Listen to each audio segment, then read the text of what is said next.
without massive public displays of protest, right? Direct action.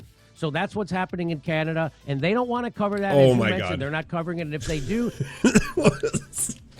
That's not what's happening in Canada. What are you talking about? The Freedom Rally? The alt-right sponsored Freedom Rally? Yes, Canadians have taken to the streets, and they've said no more, no more. We will stand up against vaccine mandates, specifically to truckers, applying to only 9% of the trucker population. And freedom. And freedom.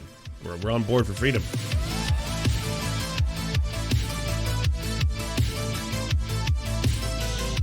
Oh yeah, I did want to quickly see this. All right, I've been putting this off for like a week. I'm curious what the gruesome twosome did. In spite of the craziness in the world we're living in right now, the establishment know that if people keep coming together and standing up to them, they do not stand a chance. I had a fantastic conversation with Jimmy Dore, fellow YouTuber, fantastic comedian, brilliant man, independent thinker. You should watch his channel and subscribe to that too. He came on my podcast, Under the Skin, and talked about the Democrat Party, how they're betraying people, how the establishment is falling apart. Funny, insightful, well-researched. Stay to the end of this clip because I want you to comment. I want to know exactly what you think about it. As well as having high-level conversations with brilliant thinkers, I'm touring all over the UK. You can come see me in Glasgow, Plymouth, Newcastle, Bristol. There's a link in the description. Of speech, allocation of funds, real democracy, waking people up, which is just like, I know this is your bread and butter, you do it every day. What would be your priorities, and would you address some of the things I said, like that sort of local, like that tax autonomy model and stuff? Well, let me just say this before I address your question directly, is that, I live in California. Now, California is the 5th largest economy in the world. Clean up your room. Just the state. Ambu 515, thank you. And we have super majority Democrats elected in California. Tim Heidecker went to a Russell Brand show recording, and it's hilarious. Russell freaked out. Send me the link. To run our state legislature. Super majority, meaning Republicans can't stop anything the Democrats want to do. And we also have a Democratic governor. So if you think the fix to capitalism or oligarchy or to the republicanism or corporatism or to any of the problems in your life is voting harder Democrat, this should disabuse you of that idea. There's people sleeping under every bridge in California. We don't have student debt relief. We don't have, people can't afford to live here. We have unbelievable income disparity. We have a housing crisis, and we don't have health care. Now, I'm just going to say this right out of the gates. It is entirely true, and this is something that Jimmy likes to weaponize, that it is a policy choice in order to have certain things such as homelessness, poverty, and we've seen what can happen, right? Like if you have something that you implement in, say, a bill, something that's going to cut child poverty in half, and it effectively does that, and then once it expires after a year, that child poverty then returns, then we can see that there are certain decisions that can be made on behalf of a government, such as housing the homeless, for example, that if they did do that, if they went forward with it, it would cost to the tune of $20 billion a year in the United States, which may sound like a lot of money, but not when you compare it to the U.S. military budget, right? Like if you shaved off from, $780 million, if you shaved off 20 million of that to no longer have homeless people in the entirety of the country to solve that problem, because again, it's something that people often talk about that they're disgusted with. It's like, oh, look at all these homeless people, it's all these leeches and vermin, disgusting. Well, you could solve that problem. You could house them. It's going to save you money in the long term. You're going to save money in policing costs and healthcare costs, all that kind of stuff. You don't even have to worry about it being a humane thing to do. You can just look at it from an economic standpoint and decide that's the right thing. So that is a true statement, and Jimmy likes to take that, but then he weaponizes that because it's one of those things where if I point out something that is true, and I point out something that, hey, a very, very rich prosperous state like California does have the money to handle these things, and yet even if you vote Democrat, it seems like Democrats are not concerning themselves with this. Where I would add like a little asterisk, there are people who try to work within the realm of the Democratic Party who do care about these things, and there's just not enough of them. Like my point is typically that you need more people who are either independents or far leftists, socialists, who are going to get into positions of power that can start to enact change. But at the end of the day, Jimmy Dore is going to use it to push the same talking points that he loves doing in California.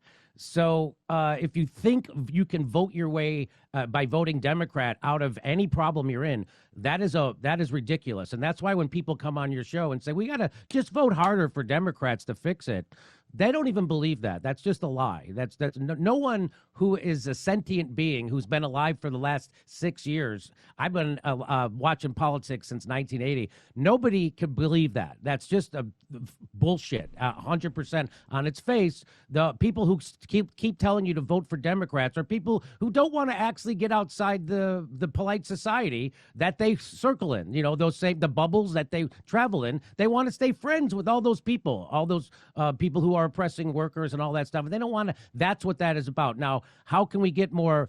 So what he just said there, I think he's talking about liberals. I think he's talking about liberals and the fear liberals might have to leave the liberal circles. I assume that's what that's about. We're just like, oh God, no, I don't want to be ostracized. I love my cozy little bubble. No, yes, I'll vote for Obama again if I could. More control over our government. Now, I mentioned Ralph Nader before, and I said this before I knew he had said this, but in 2015, 2016, I was telling people because the Democratic Party had cheated Bernie Sanders. That's not hyperbole. It was proven. People had to step down in shame that they were cheating. Hillary Clinton was literally running the Democratic National Committee during the primary, which is, that's fraud. That's unethical fraud and should be criminal. So what I told people is you can't now give your vote to these people. So what you have to do is if everybody who voted for Bernie withheld their vote and told pollsters that they're not going to vote for Hillary Clinton, she would be... Yeah, I'm sorry. You can't just be a petulant brat when it comes to politics and not suck some things up. The system is corrupt. They fuck people over. The Democratic Party fucks people over all the time. You can't suddenly be like, well, then no, I'm going to withhold my vote. I'm going to leverage my power that I have now. I'm never voting for you again. I feel betrayed. I'm betrayed by you. Fucking no. Take that anger, take that righteous and furious anger, and then concentrate on much smaller local elections. It's not sexy. It doesn't get the clicks. It's not going to get the force the vote anger that you generated and got yourself trending every single day, but it's going to have a lot more impact. It's going to have a lot more impact on your local community if you can get a whole bunch of people who are actually far leftists, not starting some brand new party to siphon money and then have some sexual harassment scandals like the People's Party. What I'm talking about is if you actually take candidates who are, again, identify as being far leftist, socialist, communist, anarchist, whatever, even sock dems if it may please you, and then get them into positions of power, into local government, and then even into higher levels of government. None of that is sexy. It's not fun, but that's just what you do. And if you lose, you lose. Then you suck it up and you keep going. You don't sit back and be like, we are betrayed. We have been betrayed for all time. How could you ever give these people your votes? Never get like you've got a two-party system in the United States. It sucks, but that's the reality. So you got to work within that reality. Unless what you're advocating for is just like smashing the entire thing down. But third-party candidates being like effective political tools in the U.S. It's just not a possibility right now. There are examples of independents who have gotten into positions of power. Look at Sawant in Washington, in Seattle, for example, who has accomplished incredible things. Like she has pulled off so much stuff, including fighting for a $15 minimum wage, for rent freeze increases. Like that is someone who's directly impacting people's lives and pushing left-wing policies on a regular basis. Is an independent socialist who is working within the system. It can be done. It's just not as exciting. It's way more exciting to sell what Jimmy Dore is selling all the time. As in, like, we are like a legion. We are an army, and we don't choose Republicans. We don't choose Democrats because we're better than both. And please give all your money to the People's Party because it's definitely not a giant scam that we've been working on for a long time. Thank you so much, Cianogic. I appreciate that. Down 10% in the polls, and she would never have a chance to beat Donald Trump. And so then we would have power. And then the Democratic Party would have to come to us because then they can't win an election without us. So we would be forcing some kind of an issue there. And so that's what Ralph Nader was saying all the time. We don't have to win an election. If we can get 10% or 15% of the people, 10 million or 15 million people to band together and say, we're not voting for you unless you promise us health care. We're not voting for you unless you promise to end the wars and invest that money back here. We're not voting for you unless you promise. The Democratic establishment don't give a fuck. Like, if you're trying to leverage what little soft power you have, and I've been saying this again, and everyone who pushes back up against this being like, well, yes, but we just have to take a stand. We have to draw a line in the sand, and now is our time. Fine. You're leveraging a little bit of power for something that will not get you what you want, and at the same time, they don't care. They don't, like... if they genuinely cared about these kind of things, if they genuinely were like, you know what, at the end of the day, it doesn't matter about all this posturing and what is good and bad for America. What we should really be caring about is uplifting the lives of everyday Americans. We should be worrying about getting Americans healthcare. We should be worrying about getting Americans access to clean drinking water, education, all these kind of things. Then they would not be putting up such a massive fight when you have someone like Bernie Sanders inching ever closer to trying to accomplishing those things. Like, they wouldn't suddenly coalesce and been like, you know what, fuck this noise. We're not even going to chance this one. We need you, Pete Buttigieg, Chloe, both of you drop out. Let's get Biden in there, push him front and center. Like, they do not care. God, those communists are amazing. Thank you, the Deacons, for the 200 biddies. I appreciate it. Well, guys like Dore don't realize that the Dems will happily just lose rather than earn your vote. They know if they'll lose, they'll eventually automatically win. Yeah, that's the thing. The pendulum swings back and forth, right? And so at the end of the day, they're not going to take this threat that Jimmy Dore is always trying to leverage as suddenly being like, he's got a point. He's got a point, you know. I mean, if we don't give in to the will of progressive voters, then what are we going to do? Like, we're nothing without them. To cancel our student debt, we're not voting for you unless you promise to give us a living wage. They would have all that power. Now it's up to the Republicans or the Democrats. Which ones do you want? And no, now I haven't all out in the open. And if neither of them wanted those votes, that's when we'd have another trucker sit down where they would shut stuff down. So this is that was my big idea, Russell, that you don't need to get enough people in a third party or a major party that could actually win a national election. You just need to get enough people that are like-minded who are willing to not vote for those parties. And that's how you influence them. And that's how you can have massive. So we're not going to get anything in the United States. Yeah, but I mean, the whole thing rests on your own ego. The whole thing rests on Jimmy Dore pushing the force the vote. Like, you know, I am the one who said force the vote. Why doesn't anyone listen to me? Why don't they bend to my will? It's without massive public displays of protest, right? Direct action. So that's what's happening in Canada, and they don't want to cover that. Oh, as you my mentioned. God. They're not covering it, and if they do... That's not what's happening in Canada. What are you talking about? The Freedom Rally? The fucking alt-right sponsored Freedom Rally? Yes, Canadians have taken to the streets, and they've said no more, no more. We will stand up against vaccine mandates, specifically to truckers, applying to only 9% of the trucker population. And freedom. We're on board for freedom. They cover it in a disparaging way. Thanks, King of Rome. I'll check it out. Strikes are catchy. When that stuff, when people see how well that's working, how much that has the establishment shitting their pants, because they have to stop that soon. And as soon as, if people saw that, we could actually take our power back, right? I said if everybody who worked at UPS and Amazon just didn't go to work for 2 days, the whole country would stop. And so they have to realize their power, but the problem is unions also get corrupted. And so now the major unions aren't really against the oligarchy, they are the oligarchy. So that's why it has to come from the bottom up, it has to come from the grassroots. And as far as the things that you talked about, like more local level participation where you can see where you're... The shitty thing about this is, like, you know, fundamentally he's not wrong, but the problem is that, like, so much of this is, it just distracts people, and it's all for this ego-driven project that all of them are trying to do. Like the once a year force the vote Medicare For All festival, the once a year Medicare For All rally speech where all of it is about promoting our podcast and stuff like that. Like, they take away the energy from actual leftist movements, and they accomplish nothing in the process.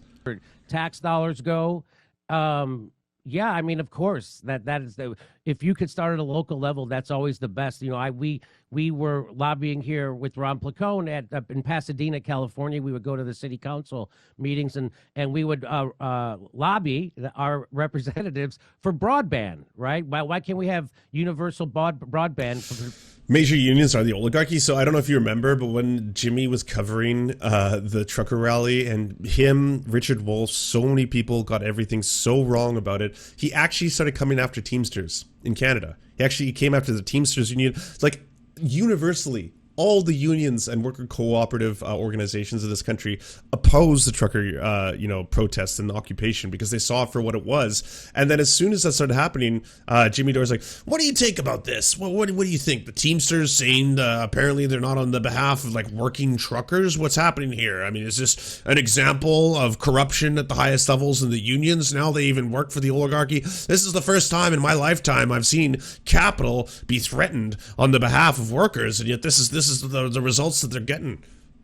Provided by the city, and how it would save everybody money, and how it actually. And so anyway, I'm with you on that. I need more ideas that way. I'm not, I haven't looked into it probably as much as you have, but yeah, I'm all for that. Hey, so how did you there's a few more. I mean, I've got questions to fill the entire hour of content. You'll be astonished to learn I'm a professional person. But Jimmy, I want to know like a little bit more biographically, like how did you come to cultivate this perspective? How do you manage the tension between being an entertainer and an activist, obviously explicitly and in a pretty dedicated way? That's what you are. How do you manage that tension? How did you cultivate these views? If you enjoyed that conversation with Jimmy Dore, you might consider signing up to.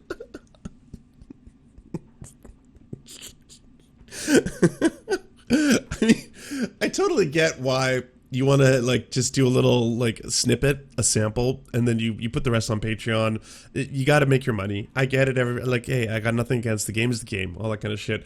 But why do you add this little second part? Like, just embarrassing. Or you might wonder if I have more questions. I do have more questions. I got more things to ask you. I got a whole thing set, but maybe we'll see, right? Like, and then cut there, and now just jump cut to the next thing. He is a professional, though. He is. Good conversation. I'm glad I finally got through that. Do you enjoy the Serfs but prefer not to have to use your eyeballs? Many are saying this. Well, we've got the solution for you. It's the Serf Times in podcast form, available on most major podcasting networks now. If you enjoy it, please consider leaving a good review and feedback because it really helps the show out, apparently, and it's free, just like the podcast. To our gods, Xander Corvus and Peyton L. Just, we beseech thee to smite down our enemies.